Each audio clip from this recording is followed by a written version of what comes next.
Okay, आज जो हम लोग का टॉपिक है, जो हम लोग पढ़ने वाले हैं बिजनेस अकाउंट में, हुआ है अकाउंटिंग कंसेप्ट्स। देखिए, अकाउंटिंग के कुछ कंसेप्ट्स, रूल्स और प्रिंसिपल्स होते हैं, ठीक है, और जिसको ध्यान में रखकर ही अकाउंटिंग की जाती है, ठीक है। भाई आपने बहुत सारी चीज़ें पढ़ी हैं, साइंस पढ़ा है, उसमें प्रिंसिपल्स होते हैं ना कुछ। अगर आप उस प्रिंसिपल के बियॉन्ड जाकर अगर कोई काम करते हो तो गलत हो जाएगा ना, मिस्टेक हो जाएगी ना। तो आपको कुछ प्रिंसिपल्स फॉलो करने होते हैं। देखिए, कुछ प्रिंसिपल्स एज पर एक्सपीरियंस, मतलब सालों के एक्सपीरियंस पे चेंज भी होते हैं। ऐसा मैं नहीं कहता कि जो एक बार प्रिंसिपल्स तैयार हो गए वही ज़िंदगी भर चलेंगे, कुछ चेंजेस भी आ सकते हैं। बट लेकिन फ्यू सर्टेन रूल्स जो हैं, सर्टेन प्रिंसिपल्स हैं, वो कभी चेंज नहीं होंगे। तो आज मैं इन्हीं सब चीज़ों पे चर्चा करने वाला हूँ और आप लोग को बताने वाला हूँ अकाउंटिंग कंसेप्ट के बारे में। फिर double entry system of book keeping को समझेंगे हम लोग। जो अकाउंट्स पे जो बुक कीपिंग की जाती है, जैसे मैंने बुक कीपिंग बताया था कि रिकॉर्डिंग द ट्रांजैक्शन, जो भी आपके ट्रांजैक्शंस होते हैं उनको अकाउंट्स की बुक्स में अकाउंटिंग के प्रिंसिपल्स एंड रूल्स के अकॉर्डिंग रिकॉर्ड करना। इसके दो टूल होते हैं, दो बुक्स होती हैं, एक जर्नल और एक लेजर। ये दो टूल होते हैं इसके। नेक्स्ट हम लोग आगे बढ़ने से पहले एक रिक्वेस्ट करूंगा, आप लोग प्लीज़ मेरे चैनल को सब्सक्राइब करें। वीडियो पसंद आने पर वीडियो को लाइक और कमेंट करना ना भूलें। सजेशंस देते रहें, वो सजेशंस के आधार पे हम इम्प्रूवमेंट भी करते रहेंगे। सो चलते हैं आगे। अब ये कुछ कंसेप्ट्स हैं जिनकी हेडिंग्स आपके सामने दी हुई हैं, एक एक करके हम इनको अंडरस्टैंड करेंगे, समझेंगे। सी सेपरेट एंटिटी कंसेप्ट। पहले तो इस प्रिंसिपल को जानना बहुत ज़रूरी है, इस कंसेप्ट को जानना बहुत ज़रूरी है कि सेपरेट एंटिटी कंसेप्ट का मतलब क्या है। देखिए, एंटिटी का मतलब होता है ऑब्जेक्ट, ठीक है। ऑब्जेक्ट, जैसे हम लोग एक ऑब्जेक्ट हैं, ठीक है।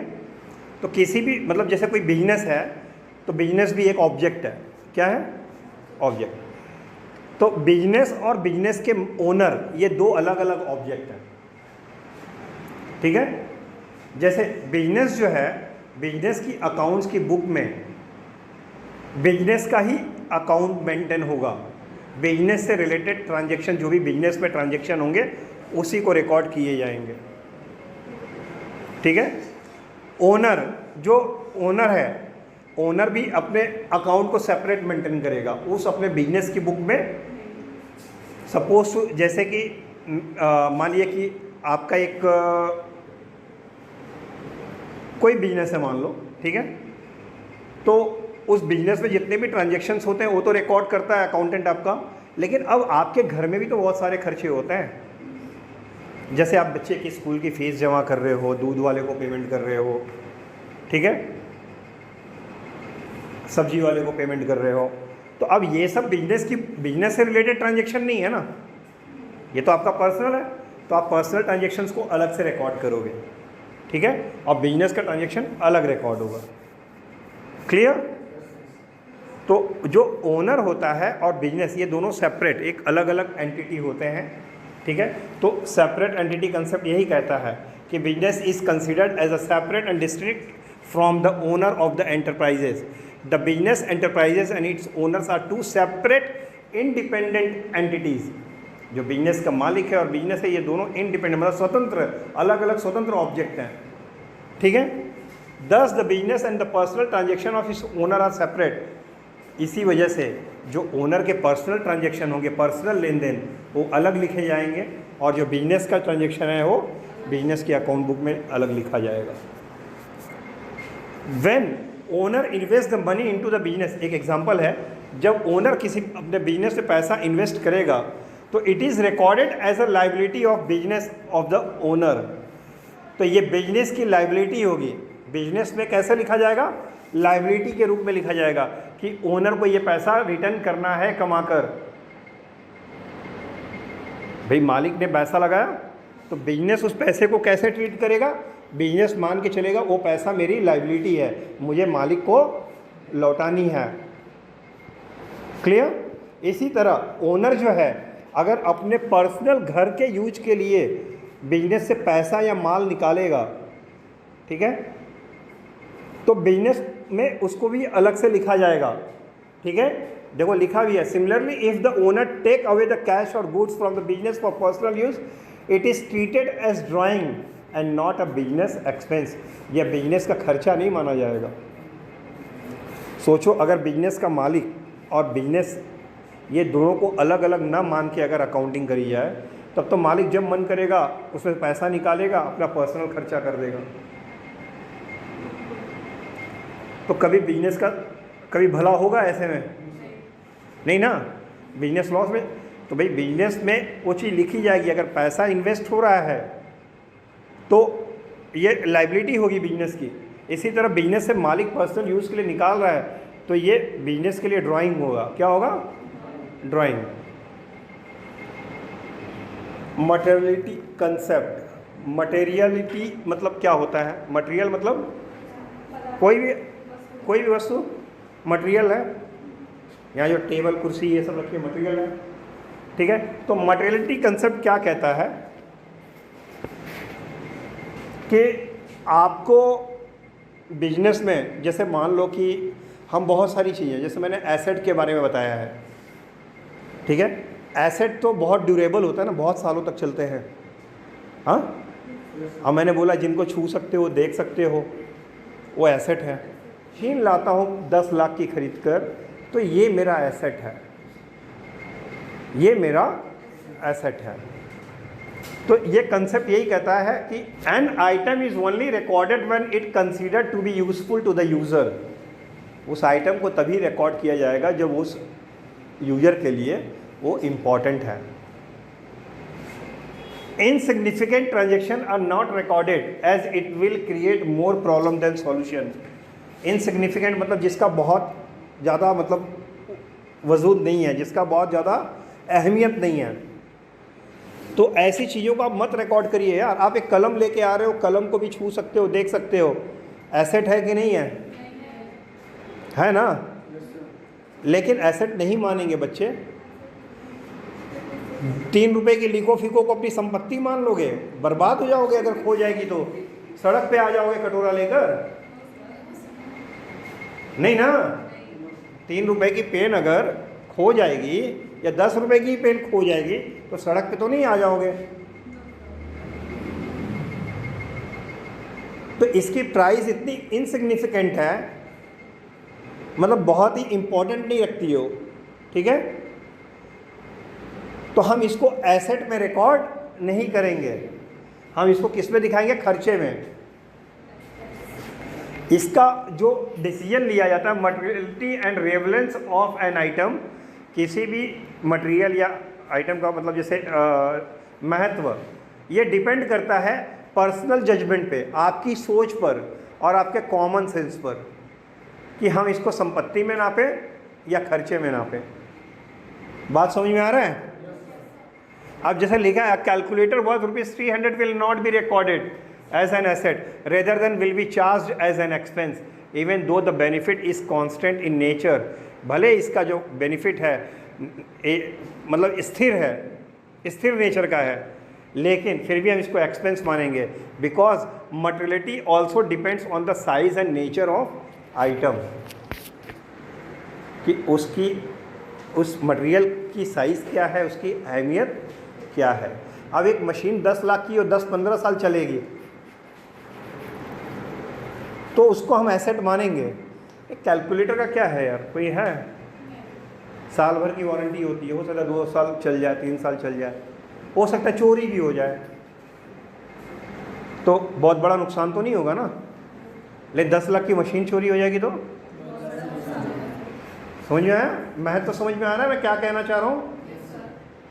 हर मटेरियल का एक अपना इम्पोर्टेंस होता है, एक अपना महत्व होता है, वो कितना रेलेवेंस है आपके लिए, ठीक है। तो हम ऐसे अगर छोटे मोटे चीज़ों को, कलम वलम को अगर एसेट में दिखाते चलेंगे, इतने सारे खाते बन जाएंगे जिनको बैलेंस शीट और उसमें दिखाना बहुत सरदर्द हो जाएगा अकाउंटिंग में। इसलिए तो खर्चा मान के ख़त्म करो यार, है कि नहीं? क्लियर हुआ? नेक्स्ट चलते हैं आगे। Money measurement concept. यार मनी मेजरमेंट, मनी मतलब पैसा, मेजरमेंट मतलब मापना। तो ये कंसेप्ट, ये सिद्धांत क्या कहता है कि बिजनेस के सारे ट्रांजैक्शन मनी के रूप में होंगे। अगर मनी के रूप में नहीं है तो ट्रांजैक्शन ही नहीं है, उसको रिकॉर्ड करेंगे ही नहीं हम। Clear? Transaction which can be express in the term of money are recorded in the book of account. जो ट्रांजैक्शन मनी के फॉर्म में होंगे वही अकाउंट की बुक में रिकॉर्ड होंगे। This concept ignore the fact of inelasticity of monetary unit. तो ये इग्नोर करता है, मतलब अब इन इलास्टिसिटी का मतलब जो है कंसेप्ट आपको बता रहा है कि भाई जब बिना पैसे का कोई ट्रांजैक्शन हो ही नहीं सकता, ठीक है, मनी के ही फॉर्म में होगा। तो अगर जो मनी के फॉर्म में नहीं है उसको इग्नोर करो, उसको ध्यान मत दो। Sometimes many important events are ignored. बहुत सारे इवेंट को देखो, वही चीज़ है यहाँ पे, बहुत सारे इवेंट जो होते हैं इग्नोर कर देता है because they can not be express in the term of money, क्योंकि वो मनी के टर्म में नहीं है। समझ में आई बात? The amount of asset and liability of a business can be express in the term of money, hence recorded. जो भी संपत्तियां हैं और जो भी दायित्व है, मतलब वे जो मुझे दूसरों को देना है और जो मेरे पास एसेट है, भाई इसको मैं पैसे में नाप सकता हूँ? क्यों नहीं? चेयर को हम पैसे में नहीं नाप सकते हैं? अरे इसकी कुछ कीमत होगी। इस प्रोजेक्टर को पैसे में नहीं नाप सकता हूँ? तो एसेट का तो हमेशा एक मूल्य होगा तो दूसरों को देना है। जैसे भी मुझे आपको 1000 रुपये देने हैं लैपटॉप के, मेरा ये लाइबिलिटी है, तो मेरी लाइबिलिटी है ना अमाउंट में कि कितना देना है। एसेट है, चेयर है, ब्रेंच है, प्रोजेक्टर है, तो इसका एक है ना, कुछ वैल्यू है ना, दिखाओगे कि नहीं दिखाओगे? तो ये तो हमेशा मॉनेटरी फॉर्म में होगा।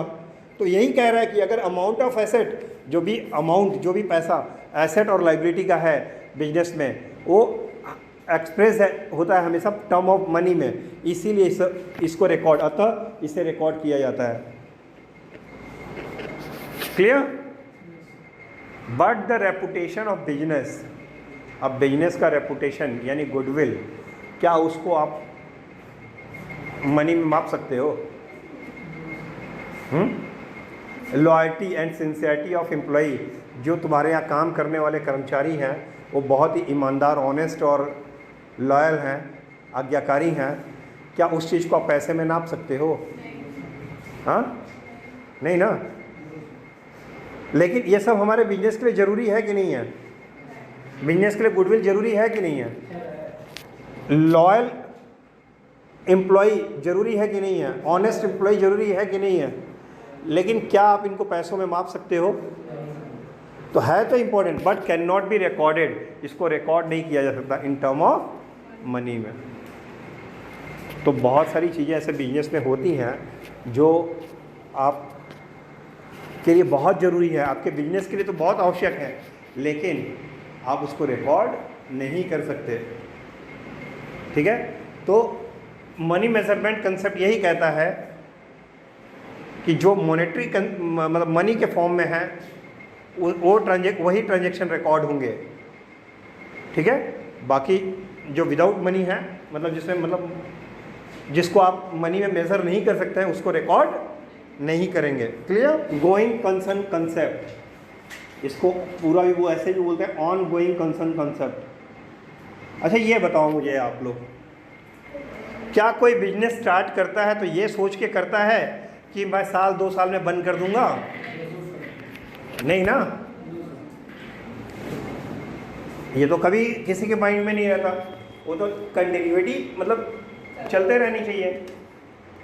अच्छा, आप जाते हो बैंक में लोन लेने, आप बिजनेसमैन हो, आप बैंक में लोन ले रहे हैं, तो बैंक देखेगी कि नहीं देखेगी कि आपका बिजनेस जो है कैसा है, कितने साल तक चल जाएगा? आकलन करेगी ना।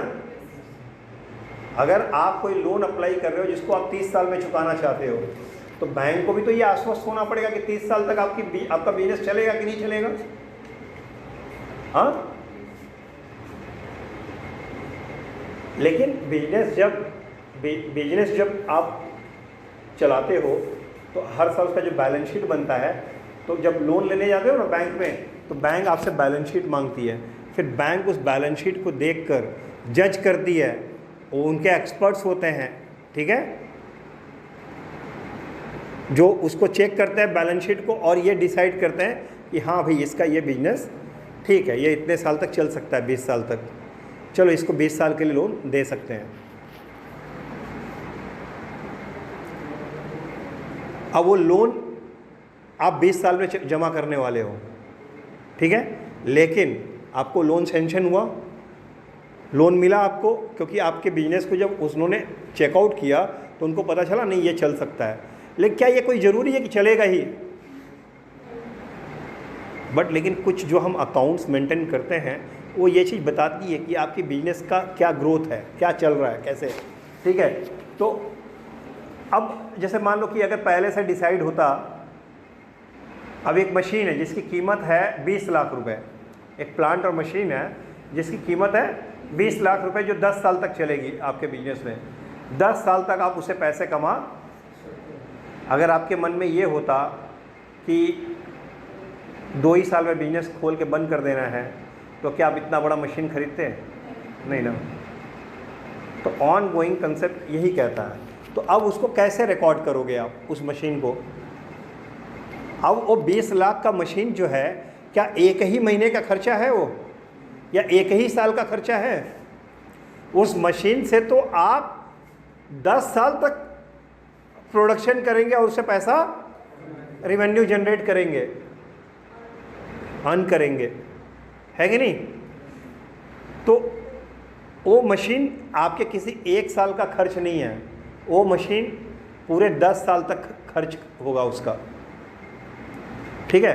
तो हर साल क्या करते हैं हम, उस मशीन का डेप्रिसिएशन फाइंड आउट करते हैं। डेप्रिसिएशन क्या होता है? जैसे मान लो कि आप मोबाइल यूज़ कर रहे हो, आज मोबाइल ख़रीद के लाए, 6 महीने बाद क्या उतने का ही मिलेगा पैसा?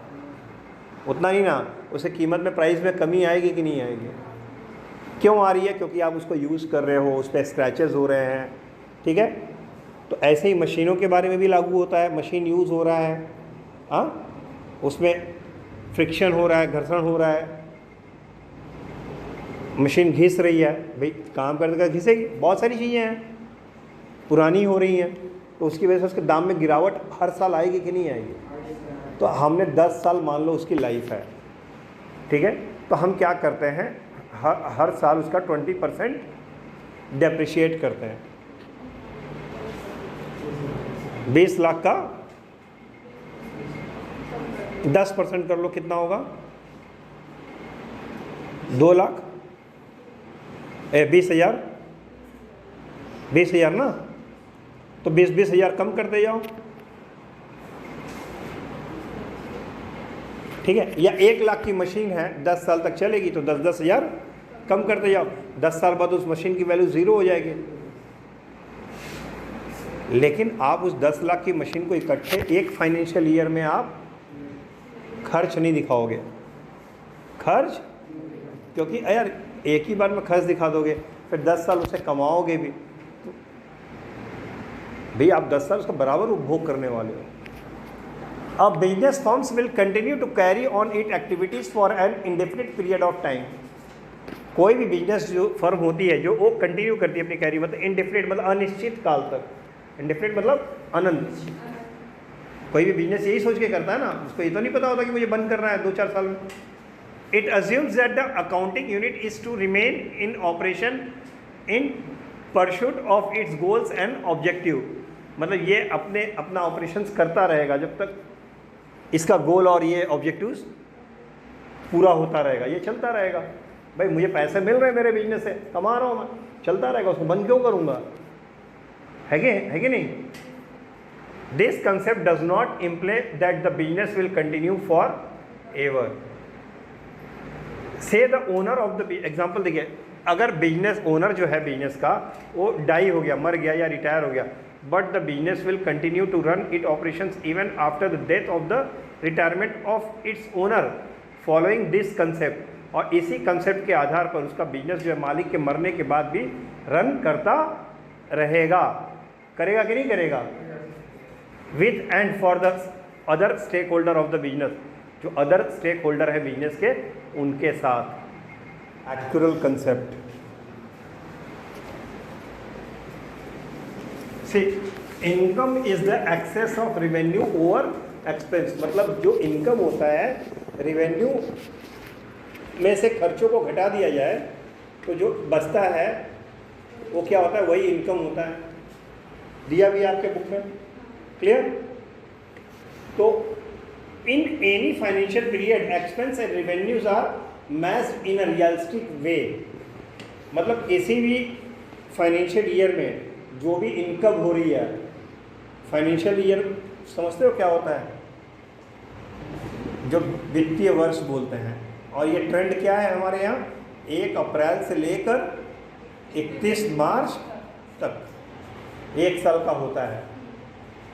अभी आपका 21-22 वाला जो है मार्च में कंप्लीट हुआ अब नया फाइनेंशियल ईयर शुरू हुआ है 2022 से मार्च 31 मार्च 2023 तक, ठीक है। 1 अप्रैल 2022 से 31 मार्च 2023 तक अब ये नया फाइनेंशियल ईयर शुरू हुआ है, ठीक है।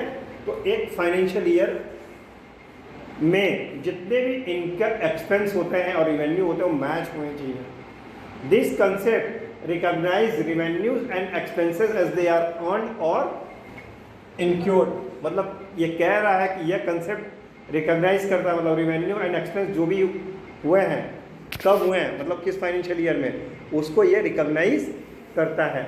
It applies irrespective to the date of रिसीवेज और पेमेंट। तो ये कंसेप्ट यही कहता है कि जब जो खर्च हो रहा है उसको तुरंत रिकॉर्ड करो, भले उसका पैसा बाद में मिले।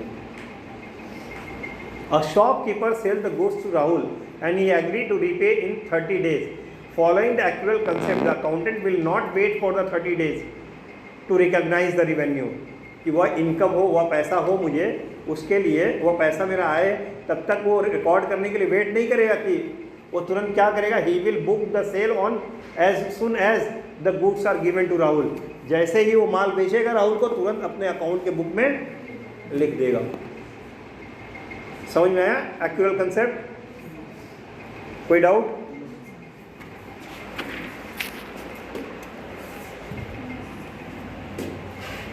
मैचिंग कंसेप्ट, ये बहुत कुछ आप देखोगे तो मिलता जुलता है, थोड़ा सा आपको इसमें समझना पड़ेगा। ये भी आपका जो कंसेप्ट होता है ये कंसेप्ट अकाउंटिंग पीरियड पे आधारित होता है। It is an essential part of the actual accounting, this two are interchangeable. The expense for an accounting period should be matched against related revenue, मतलब अगर कोई रेवेन्यू आ रही है और उस रेवेन्यू के लिए कोई आपने एक्सपेंस किया है, खर्चा किया है, तो वह खर्चा और वो रेवेन्यू जिस फाइनेंशियल पीरियड में आ रहा है उससे मैच होना चाहिए। देखो एक लिखा है, a company buy a new piece of equipment. एक कंपनी ने एक नया मतलब इक्विपमेंट मतलब होता है मशीन, ठीक है, 10 लाख का खरीदा इन 2018 में, जिसकी यूजफुल लाइफ 10 साल है। According to this principle, the machine cost should be matched with the revenue it's create, मतलब उसका जो मशीन का कॉस्ट है वो मैच करना चाहिए हर साल, मतलब जिस ईयर में उसने उस रेवेन्यू कमाया है उससे। तो ये बताओ कि यार वो मशीन 10 साल तक चलेगी आपके कंपनी में, तो आप उससे रेवेन्यू कितने साल कमा रहे हो? 10 साल तक ना, हाँ। तो thus the machine is depreciate over its 10 years useful life instead of being fully expensed in 2018, ना कि 2018 में उसको पूरा खर्चे में दिखाओ आप। अलग अलग 10 साल तक वो आपको कमाएगी ना आपके लिए। तो एक एग्जांपल ये है, इससे समझो, ठीक है। तो 10 साल आपने उससे पैसा कमाया है, 1 साल नहीं कमाया है। तो जो 10 साल कमाई की है तो उसका खर्चा भी तो आप 10 साल तक दिखाओगे ना मशीन का। तो 10 लाख की मशीन को मान लो 1-1 लाख रुपया हर साल खर्च में दिखाओ, है कि नहीं? इसी तरह जैसे मैंने कमीशन वाला दिया है, भाई जिस महीने में टारगेट पूरा किया था उस सेल्समैन ने, जिस फाइनेंशियल ईयर में, उसी फाइनेंशियल ईयर में उसका खर्च दिखाओगे। उस खर्चे को आप 2000 जैसे 2021 में हो गया मान लो, 21-22 में, तो अब उसको आप 2022 के नए फाइनेंशियल ईयर पे क्यों दिखाओगे? 21-22 वाले में ही दिखाओगे ना, क्योंकि उस पीरियड का उसने ना टारगेट पूरा किया ना। तो वही चीज़ से भी यहाँ भी वही चीज़ लागू हो रही है, उसमें भी वही चीज़ लागू हो रही है। ठीक है, मैचिंग कंसेप्ट मतलब साफ साफ कि जो भी आप अर्न कर रहे हो, रिवेन्यू पा रहे हो, और उस पर जो खर्च हो रहा है वो सेम उसी ईयर फाइनेंशियल ईयर में होना चाहिए जिस फाइनेंशियल ईयर में आपने उससे अर्निंग। Dual aspect concept. एक बच्चे लोग एक बात ध्यान रखना, कोई भी ट्रांजैक्शन होता है, कोई भी लेन देन होता है, उसमें दो एस्पेक्ट होते हैं, दो पहलू होते हैं। अगर एस्पेक्ट वर्ड नहीं समझ रहे हो तो दो पहलू होते हैं, दो पक्ष होते हैं, या किसी भी ट्रांजैक्शन का दो इफेक्ट होता है। अगर आपके बिजनेस में कोई ट्रांजैक्शन होगा तो उस ट्रांजैक्शन के कितने असर पड़ेंगे आपके बिजनेस में? कम से कम दो, अधिक हो सकते हैं लेकिन दो से कम। एग्जाम्पल के लिए सपोज टू आपने गुड्स परचेस किया, हमने गुड्स परचेस किया, तो क्या हुआ? माल आया और पैसा, दो चीज़ें हुई कि नहीं हुई? राम से उधार माल खरीदा, दो इफेक्ट क्या हुआ? बिजनेस में माल आ रहा है और लायबिलिटी बढ़ी कि नहीं बढ़ी? लायबिलिटी बढ़ी ना, सिंपल। तो दो इम्पैक्ट पड़ा ना आपके बिजनेस पे। मशीन खरीदा तो बिजनेस में मशीन आया, पैसा, दो इम्पैक्ट पड़ा। रोहन को उधार माल बेचा तो बिजनेस से माल गया और क्या हुआ? देनदारी बढ़ी, डेटर बढ़ा कि नहीं? एसेट है ना वो मेरा, वो मुझे पैसा देगा ना फ्यूचर में, तो मेरा एसेट हुआ कि नहीं हुआ? हाँ, तो मेरा एसेट इंक्रीज हुआ। तो डुअल एस्पेक्ट कंसेप्ट क्या कहता है? द फाउंडेशन और बेसिक प्रिंसिपल ऑफ अकाउंटिंग। ये बेस है, फाउंडेशन है, पिलर है, इसको समझो। It provide the basics of recording business transaction in the book of account. It assumes every transaction has a dual effect that it should be recorded at two places. मतलब इसका dual effect, दो effect पड़ता है, दो असर पड़ता है आपके बिजनेस पे। एग्जाम्पल मैंने कई बताए, तो दोनों को रिकॉर्ड करना पड़ेगा। ठीक है, दो जगह उसको रिकॉर्ड करना पड़ेगा, दो असर, दो इफेक्ट हो रहा, दोनों को रिकॉर्ड करिए। It express the relationship between asset, liability and capital. ये रिलेशनशिप है एसेट, लायबिलिटी और कैपिटल के बीच में, और ये सूत्र है asset is equal to liability plus capital. इस चीज़ को समझिए, संपत्ति होती है लायबिलिटी और कैपिटल को मिलाकर आपकी। या कैपिटल क्या होता है? जो ओनर ने दिया है वो पैसा, और लायबिलिटी क्या होती है? जो मुझे दूसरों को देना है। मतलब कहने का मतलब है कि हर एक ट्रांजैक्शन में दो इफेक्ट होते हैं। ठीक है, एक होगा डेबिट, देखो नीचे यहाँ फिगर में लिखा हुआ है, for every debit there is a credit. ठीक है, दो साइड सेम इफेक्ट होगा सेम अमाउंट से। डेबिट और क्रेडिट दो, मतलब दो असर होगा और दोनों इफेक्ट सेम अमाउंट से होगा। भाई अगर मैं 500 रुपये का माल खरीद रहा हूँ तो 500 का माल आ रहा है और 500 रुपया भी जा रहा है, तो दोनों अमाउंट बराबर रहेगा ना। अब ऐसा तो नहीं 500 का माल खरीदा तो माल आया 500 का, रुपया गया 700 रुपया, ऐसा होगा क्या? नहीं ना, बस कैसे? तो दोनों इफेक्ट सेम होंगे मनी पे भी। तो ये इक्वेशन यही कहता है कि आपका एसेट जो है, संपत्ति हमेशा जो है लायबिलिटी और प्लस कैपिटल, लायबिलिटी और कैपिटल के इक्वल ही आएगी। कितनी बार भी आप calculate. System of book keeping, book keeping, books को रिकॉर्ड करने का जो सिस्टम है, ठीक है, दो है, एक सिंगल एंट्री सिस्टम और एक डबल एंट्री सिस्टम। देखो सिंगल एंट्री सिस्टम जो लोग फॉलो करते हैं उनका कोई रूल्स नहीं होता, ठीक है, वो बिना रूल के चलते हैं, clear.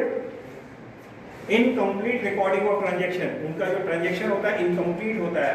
Record only detail of cash and personal account, वो केवल जो कैश रुपए का लेन देन, रुपए का हिसाब रखते हैं, और किसी पर्सनल मतलब किसी व्यक्ति को उधार दिया तो उसका रिकॉर्ड रखते हैं, और बाकी किसी चीज का रिकॉर्ड छोटे मोटे दुकानदार ये करते हैं सिंगल एंट्री। लेकिन डबल एंट्री में ऐसा नहीं, डबल एंट्री में अगर आपने क्या बिजनेस में अगर गुड्स आ रहा है तो आप गुड्स कितना आ रहा है वो भी लिखेंगे, उस गुड्स को लाने में ऑटो फेयर लगा है, टैक्सी फेयर लगा है, या जो भी उसको भी आप लिखेंगे। अच्छा, उसके बदले उतना रुपया कैश गया है आप उसको भी लिखेंगे, मतलब दोनों एक।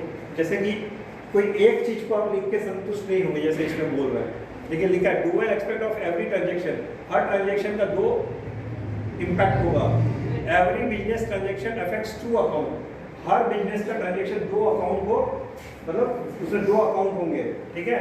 And based upon accounting concept, और वो मतलब उनकी एंट्री वगैरह जो भी करेंगे आप बुक में वो अकाउंटिंग कंसेप्ट के आधार पे करेंगे, रूल्स के हिसाब से। लेकिन सिंगल एंट्री में कोई रूल नहीं होता, और सिंगल एंट्री में बस केवल कैश और पर्सनल व्यक्तिगत खातों का ही मतलब रिकॉर्ड रखते हैं वो लोग। बाकी संपत्तियों का ब्यौरा, जो भी खर्चों का ब्यौरा, वो सब उतना रखते नहीं है कि हमने कितना रुपया किस जगह खर्च किया है, ये सब वो रिकॉर्ड नहीं रखते। और सिंगल एंट्री सिस्टम से कभी भी आपको सटीक रिपोर्टिंग नहीं होगी, आपको सटीक रिजल्ट नहीं मिलेगा। तो हमें कौन सा सीखना है, सिंगल एंट्री डबल एंट्री में कौन सा सीखना है हमें, double entry system. Okay, next double entry system of book keeping. Double entry system में कैसे बुक कीपिंग की जाती है उसका पूरा एक फ्लो चार्ट समझाया हुआ है, आप देख सकते हैं आपके सामने डायग्राम में, आपके बुक में भी ये डायग्राम दी गई होगी। डबल एंट्री सिस्टम में सबसे पहले तो आप चेक करेंगे कि जो आपका लेन देन है क्या वो मॉनेटरी फॉर्म में है कि नहीं। अगर मॉनेटरी होगा तब तो आगे बढ़ेंगे, नहीं होगा तो देखिए यहीं पे रुक गया है, रुका है कि नहीं, इसके आगे कहीं से गया है कुछ, तो पहले ही पढ़ा चुका है कि जो मॉनेटरी होगा उसी को रिकॉर्ड किया जाता है, ठीक है। अगर मॉनेटरी ट्रांजेक्शन है तो अब उसमें आप उस ट्रांजेक्शन में क्या निकालेंगे, अकाउंट निकालेंगे। तो कितने इंपैक्ट पड़ते हैं किसी ट्रांजेक्शन के, दो इंपैक्ट पड़ते हैं, तो दोनों तो अकाउंट कितने बनेंगे, अगर दो इंपैक्ट पड़े तो दो अकाउंट बनेंगे, ठीक, तो दो अकाउंट बनेंगे वे। अब दोनों अकाउंट का एक टाइप होगा, पर्सनल होगा, रियल होगा, या तो नॉमिनल होगा। तो जो दो अकाउंट्स हैं तो वो पर्सनल, रियल, नॉमिनल क्या है उनकी पहचान करिए। अब उनके पहचान के हिसाब से यहाँ लिखा है डेबिट और क्रेडिट का रूल। पर्सनल अकाउंट में क्या होता है, रिसीवर डेबिट होता है और गिवर देने वाला क्रेडिट होता है। देखो इस डायग्राम को फीड कर लो, बहुत आसान हो जाएगा, ये आपका गोल्डन रूल है अकाउंटिंग का।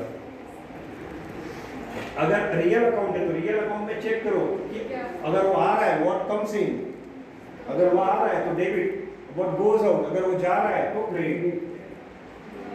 अगर आपने जो अकाउंट निकाला है अगर वो नॉमिनल अकाउंट है तो उसको चेक करो, अगर नॉमिनल है तो क्या है, वो खर्चा है या हानि है।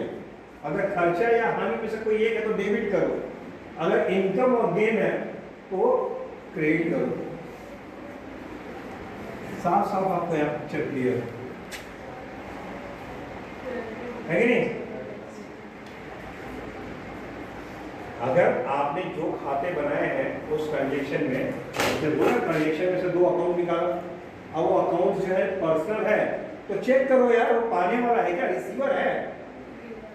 अगर रिसीवर है तो डेबिट लिख दो उसके आगे, नहीं अरे वो देने वाला तो मुझको दे रहा है तो गिवर है, तो गिवर है तो क्रेडिट लिख दो उसके आगे। अगर जो अकाउंट आपने बनाया है, अगर मान लो वो अकाउंट फर्नीचर अकाउंट बनाना पड़ा मान लो उस ट्रांजेक्शन में मुझे, तो देखो फर्नीचर रियल अकाउंट हुआ, छू सकते हैं, देख सकते हैं, रियल अकाउंट है तो फर्नीचर क्या आ रहा है, अगर अंदर आ रहा है फर्नीचर खरीदा है तो आ रहा है, फर्नीचर खरीदोगे तो आएगा ना आपके पास, व्हाट कम्स इन तो डेबिट हो जाएगा। अगर फर्नीचर बेचा होता गोज आउट होता क्रेडिट होता। इसी तरह मान लो इलेक्ट्रिक बिल पेमेंट किया है अगर आपने, तो एक इलेक्ट्रिक बिल का खाता बनेगा, हाँ, तो खाता नॉमिनल होगा, खाता होगा नॉमिनल होगा इलेक्ट्रिक बिल। अब इलेक्ट्रिक बिल अगर खर्चा या हानि है तो डेबिट, तो भैया इलेक्ट्रिक बिल दे रहे हो तो खर्चा ना है, तो हानि तो डेबिट होगा, खर्चा तो डेबिट होगा। अगर इनकम हो रहा है, मान लो कमीशन मिला तो कमीशन का खाता नॉमिनल होता है, ठीक।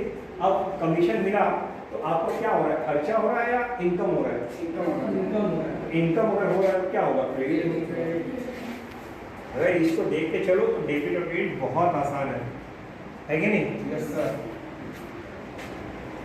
इसके बाद ये जब इतना कर लोगे तो जर्नल एंट्री आप आसानी से कर लोगे, और फिर जर्नल से आप लेजर, लेजर से ट्रायल बैलेंस, ट्रायल बैलेंस से एडजस्टमेंट एंट्री करेंगे। कहीं कुछ एडजस्टमेंट करना है, समायोजन करना है तो उसको करेंगे, और जब वह हो जाएगा तो फाइनल अकाउंट बनाओगे।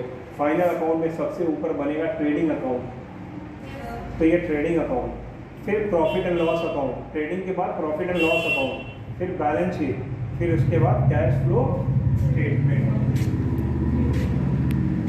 विदाउट